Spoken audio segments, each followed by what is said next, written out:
हम लोग 2000 से राजनीतिक में आए हैं। उसके पहले तो सक्रिय नहीं थे, लेकिन राजनीतिक में तो थे, स्कूल लाइफ से ही उनके साथ थे। 10 साल तक विधायक प्रतिनिधि उनका रहे। अलग जरमुंडी बेसिस पर नहीं, हम लोग कहा कि संथाल परगना बेसिस पर सबसे पहले तो जो समाज के लोग आज कोर्ट कचहरी से ग्रसित है, एक ये आप देख रहे होंगे। नमस्कार, आप देख रहे केलांचल टाइम्स और मैं हूं नंदन झा। झारखंड में चुनावी सियासत चरम पर है और झारखंड में चुनाव को लेकर यूं कहें भाजपा परिवर्तन यात्रा को लेकर संथाल परगना की धरती से देश के गृह मंत्री इसकी शंखनाद करेंगे। और हम लोग आज पहुंचे हैं जरमुंडी विधानसभा, जहां से पर हमारे साथ संभावित प्रत्याशी विश्वनाथ राय जी हमारे साथ मौजूद हैं।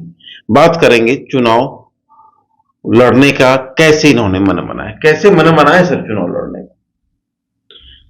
चुनाव जब तक हम लोग तो भारतीय जनता पार्टी के सिपाही हैं, अगर पार्टी उस लायक समझेंगे तो हम लोग चुनाव लड़ने के लिए तैयार हैं।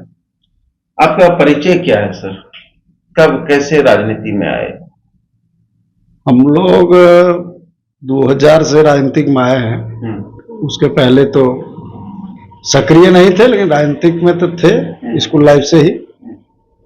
लेकिन जब हरि नारायण राय जी सेकंड स्थान जब प्राप्त किए तो हम लोग को लगा कि नहीं, थोड़ा सा ताकत लगाने से यहाँ पे हम लोग सीट निकाल सकते हैं। तो फिर 2000 से हम लोग पूरा जोर शोर से लगे, 2001 से तो 2005 में आप के सामने रिजल्ट है। फिर 2009 में हम लोग फिर सेकेंड बार उनको लगातार निर्दलीय से पहली बार जीते 2005 में हरि नारायण, दूसरी बार 2009 में और मंत्री भी बने। आप उन्हीं के साथ थे? उनके साथ थे, 10 साल तक विधायक प्रतिनिधि उनका रहे। अच्छा, तो भाजपा में आप कब आए? भाजपा में हम लोग 29 फरवरी 2024 को 2024 को ही आप भाजपा ज्वाइन की। क्या लगता है इतने कम समय में भाजपा में आए, भाजपा को प्रत्याशी बनाएगी? ये तो पार्टी लेवल की बात है, उसमें हम तो कुछ कह नहीं सकते। हम लोग तैयारी में, हम लोग क्षेत्र में हैं, पार्टी के लिए हम लोग काम कर रहे हैं। चुनाव लड़ना, पार्टी के दिशा निर्देश को हम लोग फॉलो करके पब्लिक के बीच में ले जाने का काम कर रहे हैं और चुनाव लड़ना। पार्टी अगर उस लायक समझेगी तो फिर देखा जाए। आप तो ये कह रहे हैं 2005 में हम निर्दलीय जीते हैं, हमारे समाज के लोग 9 में जीते हैं। ये भी तो हो सकता है आज भी आप निर्दलीय चुनाव लड़ के चुनाव जीत सकते। ना, निर्दलीय तो नहीं लड़ेंगे, इसलिए कि अब हम लोग जब पार्टी में आ गए हैं तो पार्टी के सिपाही बन के काम करने के लिए जब ठान लिए हैं, और समाज के सभी लोगों के द्वारा जो निर्णय लिया गया, उस निर्णय को तो सबको मानना पड़ेगा। क्या मुद्दा है जरमुंडी का, क्या समस्याएं हैं जरमुंडी की? जरमुंडी का देखिए, जरमुंडी का समस्या के साथ साथ सबसे बड़ी समस्या यहाँ पे है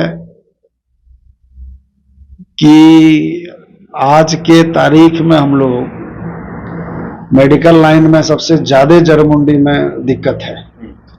यातायात की सुविधा तो हम लोग ने 2005 से 2009 के बीच में सारे करा दिए, लेकिन सारे रोड उखड़ गया है। एक विकास के मुद्दे पर उस पर आप जा सकते हैं। थोड़ा सा शिक्षा में बेहतर करने की जरूरत है, स्वास्थ्य में जरूरत है, और पेयजल की जो समस्या है, नल जल योजना तो धरातल पर दिखता नहीं है, केवल टंकी बना है लेकिन पानी नहीं है। ये तो आम समस्याएं हैं, लेकिन कुछ अलग हटके आप क्या चाहते हैं कि जरमुंडी में? अलग जरमुंडी बेसिस पर नहीं, हम लोग कहा कि संथाल परगना बेसिस पर सबसे पहले तो जो समाज के लोग आज कोर्ट कचहरी से ग्रसित है, एक ये आप देख रहे होंगे कि हमको लगता है कि 65-70 ऐसे लगभग आप सर्वे यहाँ पर किया जा रहा है, लेकिन सर्वे अभी तक कंप्लीट नहीं हुआ, जिससे लोग त्रस्त हैं। तो हम लोग चाहेंगे कि अगर भारतीय जनता पार्टी की सरकार बनती है तो सबसे पहले सर्वे का काम, जो लोगों को रोजमर्रा की जिंदगी से हटा करके जो ठगने का काम हो रहा है, उस पर सरकार विचार करे। सबसे बड़ी मुद्दा है अभी संताल परगना की है। दूसरा मुद्दा क्या होगा? दूसरा मुद्दा हम लोग शिक्षा पर ज्यादा जोर सरकार दे, ताकि अगर लोग शिक्षित हो जाएगा तो शिक्षित होने से बहुत तरह का बेरोजगारी स्वतः लोग दूर कर लेगा, लेकिन बेहतर शिक्षा होनी चाहिए। तीसरा में स्वास्थ्य में, जो आज के दिन में देखा जा रहा है कि स्वास्थ्य में हम लोग बहुत पैसा खर्च होता है, लेकिन स्वास्थ्य का लाभ लोगों तक पहुंच नहीं पाता है। एक छोटा सा डिलीवरी पेशेंट रहता है तो उसको भी प्राइवेट हॉस्पिटल में जाकर डिलीवरी कराना पड़ता है। तो ये विचारणीय सब्जेक्ट है, सरकार को इस पर विचार करने की जरूरत है।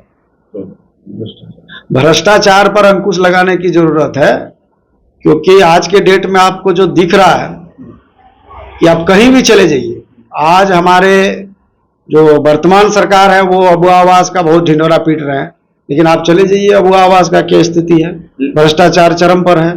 तो उस पर सरकार को सोचने की जरूरत है। तो इस पर अगर यदि भारतीय जनता पार्टी की सरकार बनती है तो इस पर हम लोग अंकुश लगवाने का काम तो भाजपा तो यूं कह दे रहा है, सब महिलाएं खुश है, सब महिला अब जेएमएम को वोट देगा, इंडिया को देगा। वो तो पैसा भी आने लगा है सबका। ना वो ठीक है, बहुत अच्छी योजना है, वो योजना में कोई दिक्कत नहीं है, लोगों को लाभ मिलना चाहिए। तो हमारी सरकार बनेगी तो हम लोग उसको 2500 करेंगे, 3000 करेंगे, दिक्कत कहाँ है। अगर ऐसे से अगर लोगों का वोट अगर खरीदना है तो लोग तब तो ये तो एक परिपाटी बन जाएगी ना। लोगों को रोजगार मुहैया कराना, नियोजन कराना, नियोजन नीति लागू करना सबसे बड़ी अभी हमारे राज्य की समस्या जो है, जो स्टूडेंट की जो समस्या है, उसको तो सरकार को सबसे पहले ध्यान देने की जरूरत है ना। क्या कहेंगे पार्टी से, क्या कुछ कहना चाहेंगे संगठन से? हम लोग यही आग्रह और निवेदन करेंगे कि संगठन अपना विचार करके क्षेत्रीय में जो ज्यादा पब्लिक के बीच में है उनके बारे में विचार करना चाहिए संगठन को। जब तक क्षेत्रीय लोगों को पार्टी में सम्मान नहीं मिलेगा, अच्छे काम करने वाले को नहीं मिलेगा, तब तक पार्टी का जो ग्राफ है वो बढ़ेगा कैसे। इनका कहना है कि हम लोग संगठन के व्यक्ति हैं, संगठन के लोग हैं, और पार्टी जो भी निर्णय लेगा हम उनके साथ हैं, और पार्टी जिन्हें भी कमल फूल का निशान देगा हम उनके साथ हैं। और हमारे जो अपने मुद्दे हैं, सड़क हो, नाला हो, या स्वास्थ्य हो, या शिक्षा हो, या भ्रष्टाचार मुक्त समाज हो, अगर पार्टी हमें मौका देती है तो ये सीट जीतने के बाद ये तमाम चीज़ों पर काम किया जाएगा और भय मुक्त, भ्रष्टाचार मुक्त विधानसभा बनाने की दिशा में पहल करें। धन्यवाद।